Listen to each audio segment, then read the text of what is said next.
Palnadu rowdy జంట హత్య కేసుల నిందితుడు పిన్నెల్లి రామకృష్ణారెడ్డితో కొందరు పోలీసుల అనైతిక సంబంధం చర్చనీయాంశమవుతోంది. జంట హత్య కేసుల నుంచి పిన్నెల్లిని రక్షించేందుకు పల్నాడు జిల్లాలో కొందరు పోలీసుల తెరచాటు ప్రయత్నాలు సుప్రీం సాక్షిగా బయటపడటం సంచలనం రేపుతోంది. ఈ ఘటనతో ఇంటి దొంగలపై పోలీసు ఉన్నతాధికారులు అప్రమత్తం అవ్వాల్సిన అవసరం ఉందని సూచనలు వస్తున్నాయి. హత్య కేసులో నిందితులకు చేరకూడని పోలీసు రికార్డులు వారి వద్ద ఉన్నట్లు సుప్రీంకోర్టు గమనించింది. ఈ పరిణామంతో ఆశ్చర్యపోయిన సర్వోన్నత న్యాయస్థానం పిన్నెల్లి ఎంతటి ప్రమాదకారో గుర్తించి అతడికి ముందస్తు బెయిల్ మంజూరు చేసేది లేదని తేల్చి చెప్పింది. ఇక్కడ గమనించాల్సిన విషయం ఏంటంటే పిన్నెల్లి కన్నా అతడికి సహకరిస్తున్న పోలీసులే అత్యంత ప్రమాదకరమని న్యాయ నిపుణులు హెచ్చరిస్తున్నారు.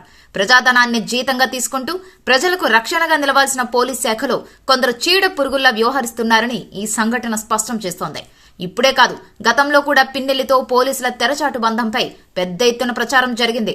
గతంలో పలు కేసుల్లో అరెస్టు నుంచి తప్పించుకున్న పిన్నెల్లికి దర్యాప్తు బృందాల సమాచారాన్ని ముందే లీక్ చేసేవారు.